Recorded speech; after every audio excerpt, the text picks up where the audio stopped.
तर विविध योजनेच्या कामावरून सत्ताधारी आणि विरोधकांमध्ये वाद झालाय।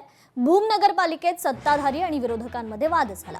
विरोधी पक्षाचे नगरसेवक ब्लॅकमेल करतायत। नगराध्यक्ष संयोगिता गाढवे यांनी हा आरोप लगावलेला आहे।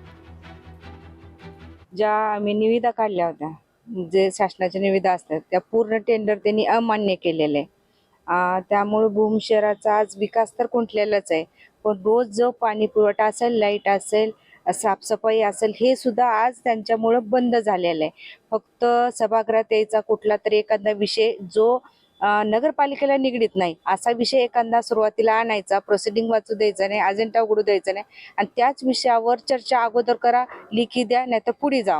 हे म्हणजे एक यांचं ब्लॅकमेलिंग चालू झालंय।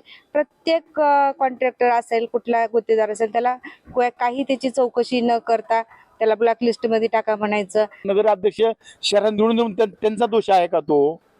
तर त्यांनी त्या कामामध्ये चौकशी, पण जो शासनाची असेल, कोर्टाची असेल, पूर्ण चौकशी होईपर्यंत आपण वाट बघावी। त्याप्रमाणे आम्ही सुद्धा जर त्याच्यामध्ये हे लोक दोषी असतील, प्रशासकीय कालावधीमध्ये जे चुका झाल्या असतील किंवा जे चुकले असतील, त्यांच्यावर कारवाई करा। तुमच्यावर आम्ही त्यांच्यावर कारवाई करा असं माननीय मुख्यमंत्री असेल, उपमुख्यमंत्री असतील यांना निवेदन करू आम्ही। भूम नगर परिषद ही घोटाळ्यांची नगर परिषद झाल्याचं आता सध्या चित्र आहे। भूम नगर परिषदेत प्रशासक काळात फार मोठ्या प्रमाणात गैरव्यवहार झाल्याच्या तक्रारी आम्ही जिल्हाधिकारी यांच्याकडे केलेल्या आहेत। आमच्यावर आरोप करण्यात आला की हे ब्लॅकमेलिंग करतायत, पण हे जे आरोप आहेत हे आरोप बिनबुडाचे आरोप आमच्यावर करण्यात आलेले आहेत। कारण आम्ही जो घोटाळे झालेले आहेत त्या घोटाळ्याची रीतसर तक्रार जिल्हाधिकारी यांच्याकडे केलेल्या आहेत आणि त्यात चौकशी सुरू आहे। मृत रुग्णाच्या नातेवाईकांकडून हॉस्पिटलमध्ये तोडफोड प्रकरण, रुग्णालयातील कर्मचाऱ्यांचं काम बंद आंदोलन मागे घेण्यात आलेलं आहे। तोडफोड करणाऱ्यांवर कायदेशीर कारवाई करू अशा मिळालेल्या आश्वासनानंतर हे आंदोलन मागे घेण्यात आलंय। महापौरांकडून हे आश्वासन देण्यात आलंय।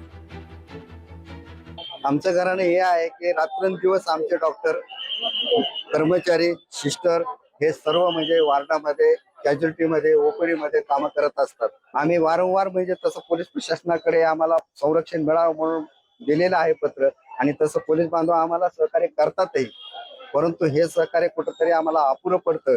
आणि त्यामुळे आता आम्ही अवताडे साहेबांना हे एक निवेदन दिलेलं आहे। PI साहेबांनी ते त्यांचे वरिष्ठ API आलेले होते, त्यांच्या हातामध्ये हे निवेदन दिलेलं आहे। तरी त्यांनी आश्वासन दिलेलं आहे की इथून पुढे तुम्हाला सशस्त्र संरक्षण मिळेल।